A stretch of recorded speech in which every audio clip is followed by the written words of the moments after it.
2 years ago, I wrote myself a letter bemoaning the fact that after another productive day, the feeling of accomplishment was always short-lived. The life of a 21-year-old can be pretty hectic, right? The amount of things I put on my schedule was ridiculous. Wake up early, Wim Hof breathing plus cold shower, 3 hours of university work, 30 minutes of Spanish learning, 5 hours of English language teaching, a 1 hour workout, 1 hour of reading, and then some more Spanish in the evening before bed. And I was still trying to add things to the schedule, and I just couldn't keep up. Mentally, I felt drained because I was trying to manipulate every piece of time I had to fit my own agenda. And did this tyranny help? But then I read a book which changed everything. And it's this book today that we're going to be dissecting, 4,000 Weeks by Oliver Burkeman. In the book, Burkeman challenges this incessant productivity-focused mindset that most of us have adopted. The main point he makes is that trying to maximize productivity, trying to do everything and be the best at everything that you're doing, only leads to busier lives, frantic minds, and more questions thrown at the meaning of life. Instead, it's better to admit defeat, stand in awe at our limitations as finite beings, and wake up to the reality that time isn't really something we use. In fact, we are time, and we should only focus on a few things really well. Thanks for watching. Oh, you want to learn more? The more you try to manage your time with the goal of achieving a feeling of total control and freedom from the inevitable constraints of being human, the more stressful, empty and frustrating life gets. But the more you confront the facts of finitude instead and work with them rather than against them, the more productive, meaningful and joyful life becomes. We're going to cover 10 points, for example, how to become a better procrastinator, how to actually get the most out of time, how to avoid the modern traps of convenience, and how to build a more meaningful, productive, in the right way, fulfilling life. And this brings us to point number 1. You don't really use time. Burkeman argues that the problem arises when we see time as something that we use. Viewing time in this way creates a joyless urgency because the fundamental problem is that this attitude towards time sets up a rigged game in which it's impossible ever to feel as though you're doing well enough. Instead of simply living our lives as they unfold in time, instead of just being time, you might say, it becomes difficult not to value each moment primarily according to its usefulness for some future goal, or for some future oasis of relaxation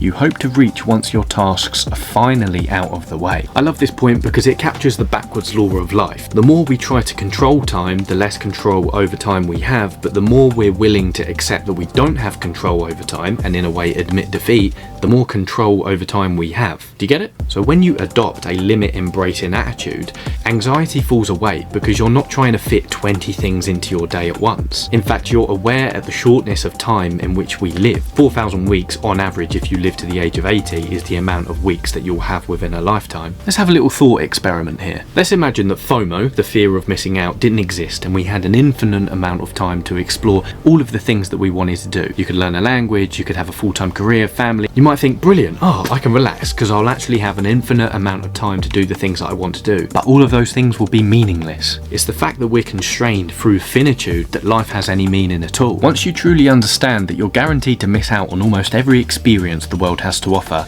the fact that there are so many you still haven't experienced stops feeling like a problem. And the problem with productivity gurus is that they're constantly giving us time management tips, convincing ourselves that it's actually possible to get everything done. Have you ever heard the story of the New Yorker and the Mexican? Let me tell you. There's an old parable about a vacation in New York businessman who gets talking to a Mexican fisherman. The Mexican says how he only works a few hours a day and he spends the rest of the day relaxing in the sun, drinking wine and playing music with his friends. Absolutely appalled at the Mexican's time management system, the New York businessman turns to him and says, look, if you worked harder and put more effort in, he could invest in a bigger fleet of boats, he could get better equipment, his profits would go through the roof, he could make millions and then he could retire early. The Mexican responds to him, and then what would I do? And then the businessman replies, well, when you retire, then you can drink wine and play music in the sun with your friends. Lastly, refrain from filling every moment of your time for self-improvement. It leads to misery.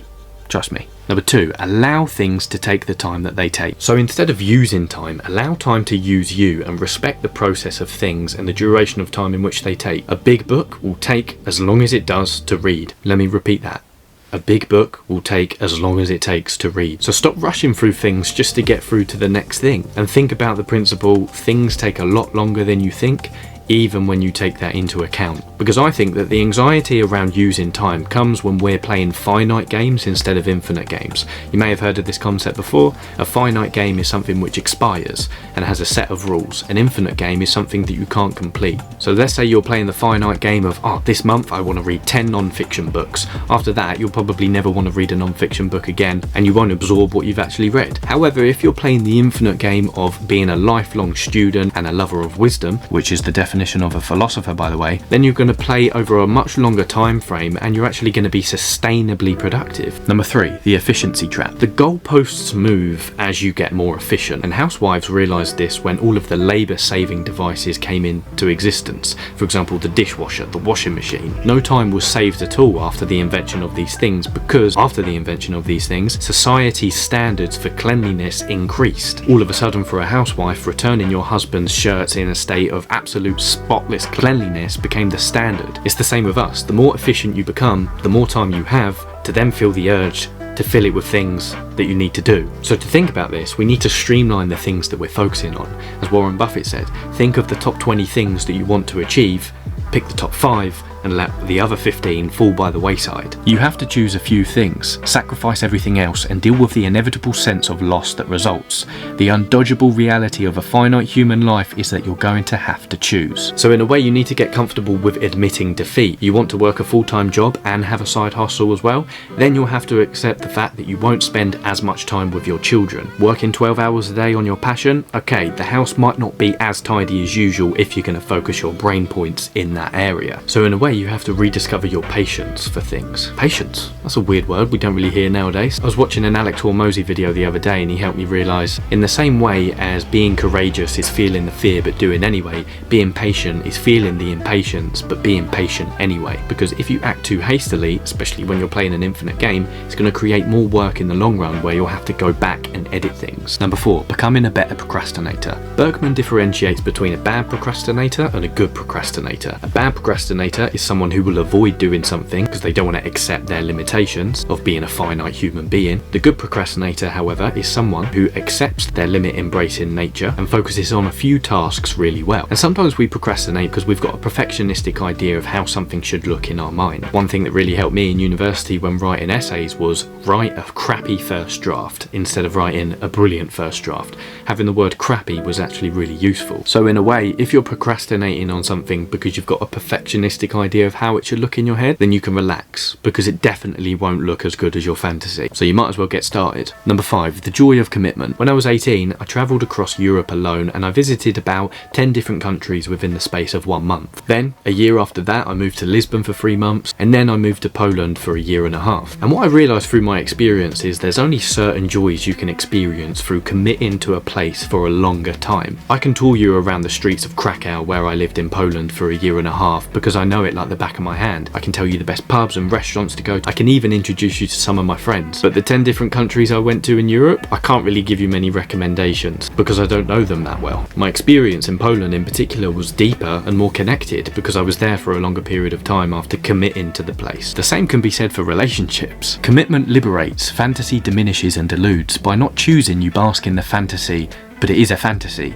By choosing, you limit your choices, and this is the whole point. You are finitude, not something merely infinitude. So when you choose, you limit, and within doing so, you expand. And the thing is, the memes that you see on Instagram and the motivational messages you see on YouTube will probably encapsulate a message akin to, don't settle, never settle. But the thing is, you will. It's inevitable at some point. So choose what to settle on. You cannot become a successful lawyer without choosing to settle on law. You can't become a psychologist without choosing to settle on the discipline of psychology. Nor can you experience the joys of a really intimate relationship without, at first, at least for some time, committing to one romantic partner and forgetting about all the other fish in the sea. When you can no longer turn back, anxiety falls away, because now there's only one direction to travel, forward into the consequences of your choice. He argues in the book, not only should you settle, but you should settle in a way that makes it harder for you to back out. For example, marriage or children.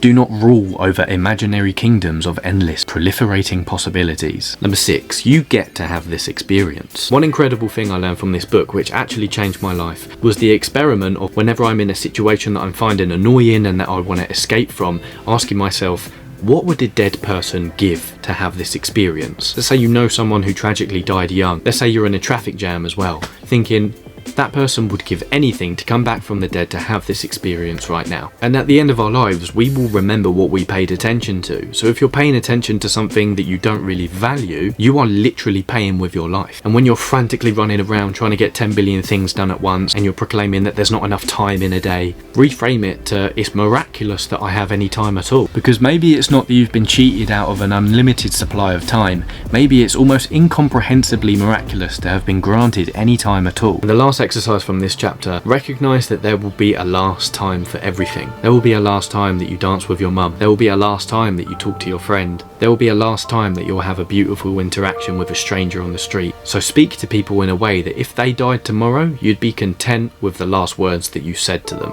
Because if you do the opposite and treat all of these moments solely as stepping stones to some future moment, that's to demonstrate a level of obliviousness to our real situation that would be jaw-dropping if it weren't for the fact that we all do it all the time. Number 7, the convenience trap. A fascinating chapter where he argues that the convenience of things actually zaps the meaning out of life. Uber removes your need to call a local taxi firm. Apple Pay removes the need for you to rummage in your pocket and grab your wallet. Self-service at a supermarket removes the need for you to interact with a stranger and talk about your day or their day. So no one can argue otherwise that convenience of modern day technology makes things easier and more seamless. But when you think about it, sometimes the inconvenience of things can contribute to a bigger impact. For example, instead of going to the self-service, let's say you go and actually are served by someone in a supermarket and you speak to them, you could be the best person that that person has spoken to all day, and you can really impact someone's life that way. And then done enough times by enough people, that creates a neighborhood where people talk to each other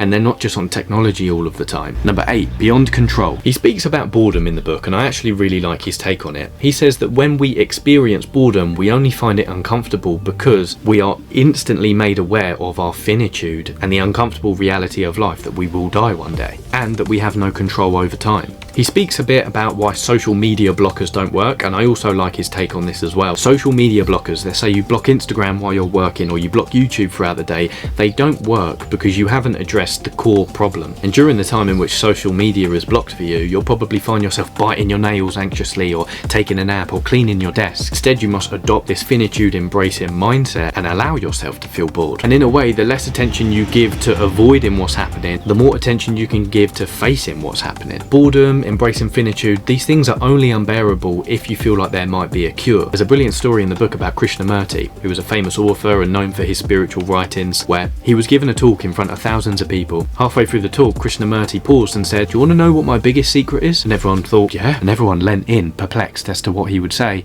And Krishnamurti leant in himself and went, "I don't mind what happens." Once you give up on the attainable goal of eradicating all your problems, it becomes possible to develop an appreciation for the fact that life is just a process of engaging with problem after problem, giving each one the time it requires. That the presence of problems in your life, in other words, isn't an impediment to a meaningful existence, but the very substance of one. Number 9, cosmic insignificance therapy. Do you know if you zoom out far enough, you can't see Earth? What you do with your life,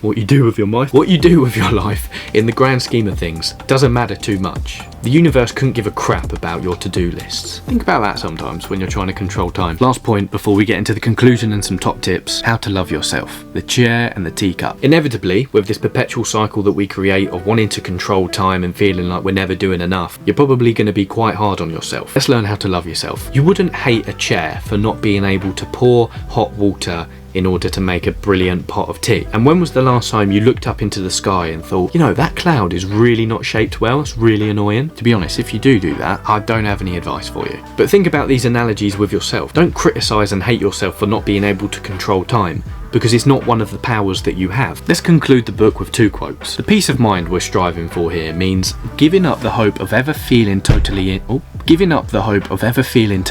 control, or certain that acutely painful experiences aren't coming your way. And it means giving up, as far as possible, the master hope that lurks beneath all of this, The hope that somehow this isn't really it, and that this is just a dress rehearsal, and that one day you'll feel truly confident that you have what it takes. Once you no longer need to convince yourself that the world isn't filled with uncertainty and tragedy, you're free to focus on doing what you can to help. And once you no longer need to convince yourself that you'll do everything that needs doing, you're free to focus on doing a few things that count. I've got 6 questions from the book that are really going to help you consolidate the knowledge from this book. Question number 1. Where in your life or your work are you currently pursuing comfort when what's called for is a little discomfort? Number 2. Does this choice diminish or enlarge me? Choose uncomfortable enlargement over comfortable diminishment wherever you can. Number 3. Are you holding yourself to, and judging yourself by, standards of productivity or performance that are impossible to meet? Let your impossible standards of perfectionism fall to the ground,